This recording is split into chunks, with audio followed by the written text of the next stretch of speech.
2025 एक ऐसा साल जिसमें हम में से बहुत से लोगों ने अपने आप से एक वादा किया था कि इस साल हम अपनी लाइफ को बदल देंगे, नए स्किल्स को सीखेंगे, नए गोल्स बनाएंगे और 2025 के एंड तक खुद को एक नेक्स्ट लेवल पर लेकर जाएंगे, चाहे वो सक्सेस हो, पैसा हो या फिर सेल्फ इम्प्रूवमेंट। लेकिन 2025 तो खत्म हो गया और उसके साथ साथ हमारे ज़्यादातर लिए गए चैलेंजेस भी खत्म हो गए। अब एक बार दिल पर हाथ रखकर बताना, क्या हमने जो 2025 में चैलेंजेस लिए थे उसे पूरा किया या फिर उसे पूरा करने की कोशिश की?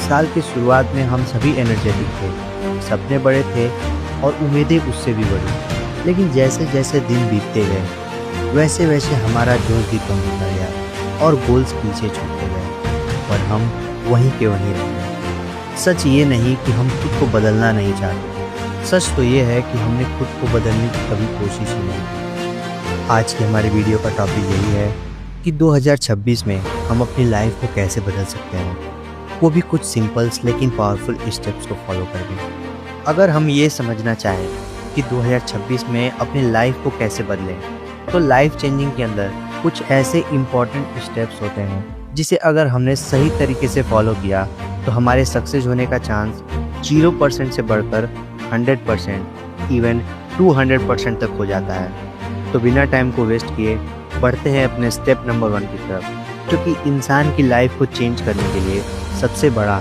और सबसे पावरफुल स्टेप होता है, जो कि है माइंडसेट डेवलपमेंट। अब माइंडसेट डेवलपमेंट सुनकर बहुत से लोग बोलते हैं, यार सोचने से क्या होगा, इससे ज़िंदगी थोड़ी बदल जाती है। लेकिन सच्चाई ये है कि बिना माइंडसेट बदले आप लाइफ में 1 इंच भी आगे नहीं बढ़ सकते।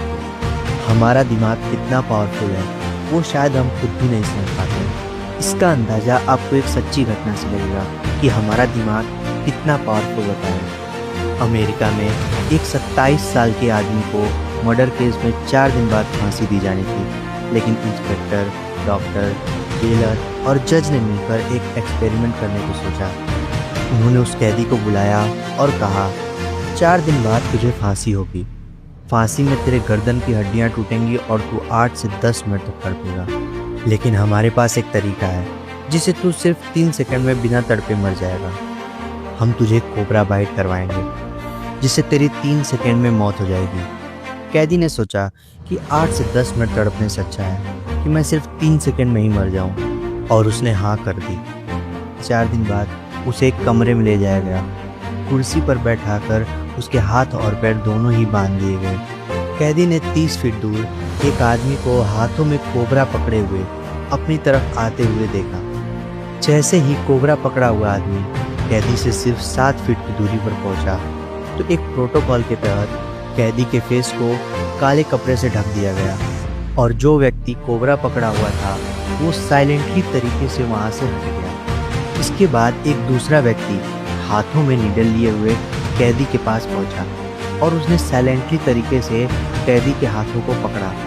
जैसे ही उस व्यक्ति ने कैदी के हाथों को पकड़ा, कैदी के दिमाग में फिर से विचार आने लगे कि कोबरा मुझे काटने वाला है और मैं 3 सेकंड में मर जाऊंगा, मेरी पूरी बॉडी में जहर फैल जाएगा। तभी जिस व्यक्ति ने नीडल पकड़ी थी उसने कैदी के हाथों में 2 बार नीडल को चुभोया। और हैरानी की बात यह है कि 3 सेकंड बाद उस कैदी की मौत हो गई। और उससे भी हैरानी की बात तो यह है कि जब उस कैदी का पोस्टमार्टम कराया गया तो उसकी बॉडी में पॉइज़न पाया गया। जी हाँ, पॉइज़न। इसका मतलब यह है कि उस आदमी के ब्रेन ने ऑटोमेटिकली पॉइज़न जैसा केमिकल उसकी पूरी बॉडी में रिलीज़ कर दिया। मैं इस स्टोरी से आपको सिर्फ यही बताना चाहता हूँ कि हमारे थॉट्स में कितनी पावर होती है, हमारा ब्रेन कितना पावरफुल होता है। जिस इंसान ने अपनी सोच को सही दिशा में मोड़ लिया वो वहाँ तक जा सकता है जहाँ तक दूसरे लोग जाने का सपना भी नहीं देखते। हमारा अगला स्टेप है स्टेप नंबर 2, जो कि है चेंज योर सेल्फ, खुद को बदलना। अपने जीवन में कोई भी बड़ी चीज़ हासिल करने के लिए हमारी लड़ाई किसी और से नहीं बल्कि खुद से ही होती है। इंसान का सबसे बड़ा दोस्त और उसका सबसे बड़ा दुश्मन वो खुद होता है। आप सभी ने सुल्तान मूवी तो ज़रूर देखी होगी, जिसमें सलमान सर ने सुल्तान के कैरेक्टर का रोल किया है। उस मूवी में उनसे जब पूछा जाता है कि आपको क्या लगता है आपको कौन हरा सकता है, वो बोलते हैं सुल्तान को सिर्फ एक ही आदमी हरा सकता है और वो है सुल्तान खुद। अगर सच कहूँ तो ये पूरी तरह से सच है। इंसान की हार और उसकी जीत के पीछे वो इंसान खुद होता है। अगर हमें अपनी लाइफ में कुछ अचीव करना है तो पहले हमें किसी और से नहीं बल्कि खुद से ही लड़ने की ज़रूरत है। अगर हम खुद के साथ लड़ी हुई लड़ाई को जीत जाते हैं तो हमें दुनिया की कोई ताकत नहीं हरा सकती। इसीलिए अगर लाइफ में कुछ बड़ा चाहिए, कुछ अलग चाहिए या फिर कुछ ऐसा चाहिए जो आज तक आपको नहीं मिला, तो पहले खुद को बदलो, खुद को ग्रो करो और अपने अंदर के कमज़ोर इंसान को हराओ।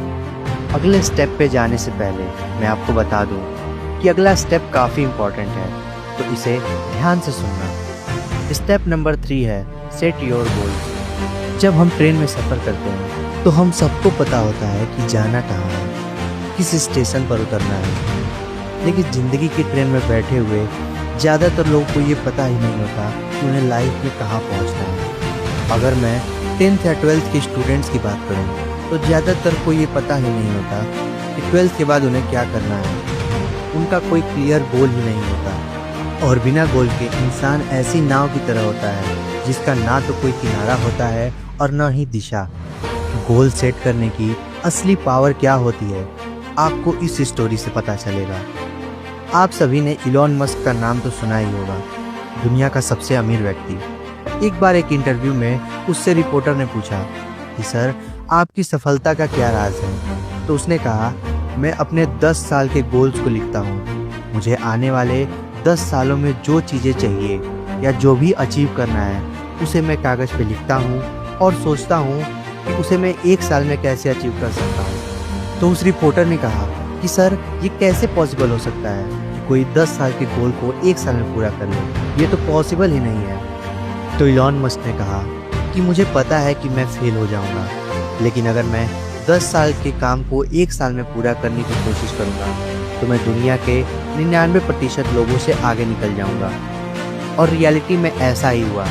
सोचिए उस व्यक्ति का गोल प्लान, उसका माइंडसेट ऐसा ना होता तो शायद वो दुनिया का सबसे अमीर व्यक्ति ना होता। अगर आप भी अपनी लाइफ बदलना चाहते हैं तो आपको अगले 1 साल के गोल को लिखना होगा कि अगले 1 सालों में आपको क्या चीज़ें चाहिए, क्या अचीव करना है और उसके लिए आपको रोज़ क्या करना होगा जिससे कि आप अपने गोल तक पहुंच सकें। आखिरी के 2 स्टेप्स काफ़ी इम्पोर्टेंट होने वाले हैं, इसलिए वीडियो को बहुत ध्यान से देखना। हमारा अगला स्टेप है step number 4 build discipline. Discipline का मतलब क्या होता है? हम में से ज़्यादातर लोग डिसिप्लिन का मतलब ही नहीं समझ पाते। डिसिप्लिन का सिंपल सा मतलब होता है कंसिस्टेंसी, और कंसिस्टेंसी का मतलब है do it again and again and again. रोज हर हाल में उस काम को करना, चाहे मन हो या ना हो, लेकिन उस काम को रोज करना ही कंसिस्टेंसी कहलाता है। मान लो आपने डेली 4 से 5 घंटे पढ़ने का गोल सेट किया, तो हो सकता है कि आप 4 से 5 दिन लगातार डेली 4 घंटे पढ़ भी लो, लेकिन फिर एक दिन ऐसा आएगा कि जब आपको कोई काम होगा, या हो सकता है कि रिलेशन में कोई फंक्शन हो या किसी की तबीयत ही खराब हो गई हो, जिससे उस दिन आप अपने लिए 4 घंटे नहीं निकाल पाए। लेकिन अगर आपने उस दिन सिर्फ आधे घंटे भी पढ़ाई कर ली, तो इसे ही हम कंसिस्टेंसी कहते हैं। जिस दिन आपको टाइम नहीं मिला, उस दिन कम टाइम के लिए ही सही, लेकिन उस काम को करना चाहिए। लेकिन सच कहूँ तो डिसिप्लिन बिल्ड करने में जो सबसे बड़ी प्रॉब्लम होती है वो होता है हमारा मन। मन कहता है भाई अभी नहीं, बाद में कर लेंगे, अभी तो पूरा दिन बाकी है। ऐसा इसलिए होता है क्योंकि हमारा मन बहुत ही ज़्यादा आलसी है और ये बहुत जल्दी डिस्ट्रैक्टेड भी हो जाता है।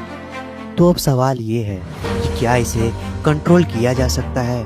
तो इसका आंसर है हाँ, आप अपने मन को डिसिप्लिन और कंसिस्टेंसी के साथ धीरे धीरे कंट्रोल कर सकते हैं। मैं आपको 2 पावरफुल स्टेप्स बताता हूँ, जिसे अगर आपने सही तरीके से फॉलो किया तो आप भी अपने मन को कंट्रोल कर सकते हैं। हमारा पहला स्टेप है टेक डिसीजन इन 3 सेकेंड्स।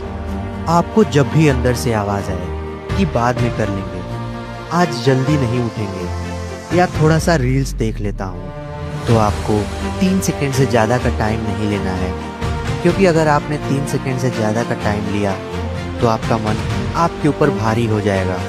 हमारा सेकंड रूल है 2 मिनट्स हैक। ये हैक साइंटिस्ट डेविड एलन का प्रूवन तरीका है। जब आप सोचते हैं कि आज 4 घंटे पढ़ना है, तो इतना बड़ा टारगेट देखकर हमारा दिमाग डर जाता है और बोलता है इतना नहीं होगा।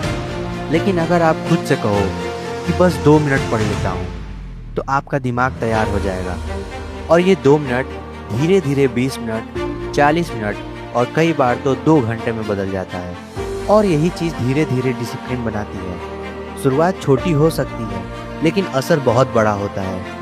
ये याद रखो, डिसिप्लिन आपको दुनिया से नहीं, खुद से आगे निकालता है। और जब इंसान खुद से जीत जाता है, तो उसे दुनिया में कोई नहीं हरा सकता। अब बढ़ते हैं अपने सबसे आखिरी और सबसे पावरफुल स्टेप पर। हमारा स्टेप नंबर 5 है स्किल। ये शब्द बोलने में तो बहुत छोटा है, लेकिन सच कहूँ तो लाइफ चेंजिंग के लिए ये उतना ही इम्पोर्टेंट है जितना कि हमें जीने के लिए ऑक्सीजन। स्किल्स का मतलब है कला या एबिलिटी, जो कि बहुत ज़्यादा आसानी से सीखी जा सकती है, पर हम में से बहुत से लोग इसको कॉम्प्लिकेटेड बना देते हैं। जबकि आप दुनिया की किसी भी स्किल को आसानी से सीख सकते हैं, बस थोड़े से टाइम और पेशेंस के साथ। अब पेशेंस इतना ज़रूरी क्यों है? चलो एक छोटे से एग्जाम्पल के साथ समझाता हूँ। बचपन में एक चीज़ है जो हम सब ने की है, वो है साइकिल चलाना। पहली बार जब हम साइकिल को चलाना शुरू करते हैं, तो उसे पकड़कर सिर्फ धक्का मारते हैं। फिर जैसे जैसे दिन बीतता है, हमारा एक पैर पैडल पर और दूसरा पैर ज़मीन पर रखकर धीरे धीरे हम संतुलन बनाते हैं। साइकिल चलाने के इस पूरे प्रोसेस में हम गिरते हैं, उठते हैं, फिर गिरते हैं, बट लास्ट में आते आते हम 1 से 2 महीने की कड़ी मेहनत के बाद साइकिल चलाना सीख जाते हैं। हमने इस पूरे टाइम पीरियड में एक चीज़ थी जो बनाए रखी, वो है पेशेंस। लेकिन जब हम किसी नई स्किल को सीखना स्टार्ट करते हैं, स्टार्टिंग में तो हम काफ़ी मोटिवेटेड होते हैं, बट जैसे जैसे टाइम बीतता है हमारा मोटिवेशन कम हो जाता है, क्योंकि हमको उसमें बहुत सी परेशानियों का सामना करना पड़ता है। सच कहूँ तो परेशानियाँ साइकिल सीखते वक्त भी आई थी, पर हमको ये पता था कि हमको साइकिल सीखना ज़रूरी है, इसलिए हम बार बार अभ्यास करते रहे और हमने पेशेंस बनाए रखा। ऐसे ही जब हम किसी नई स्किल को सीखना स्टार्ट करेंगे, तो उसमें डाउनफॉल और ऑब्स्टिकल आएंगे, और उस वक्त हमें हार नहीं माननी है, बल्कि पेशेंस के साथ काम करते रहना है। आई होप आज के वीडियो में मैंने आपको जो भी टॉपिक्स बताए आपको पसंद आया होंगे और आप इसको फॉलो ज़रूर करेंगे। और अगर आपको ये वीडियो थोड़ा सा भी पसंद आया या फिर इन्फॉर्मेशनल लगा हो, तो वीडियो को लाइक और चैनल को सब्सक्राइब कर दीजिएगा। और अगर आपको इन सभी टॉपिक्स पर डिटेल वीडियो चाहिए, तो आप मुझे कमेंट कर सकते हैं, मैं इन सभी टॉपिक पर डिटेल वीडियो बना दूंगा।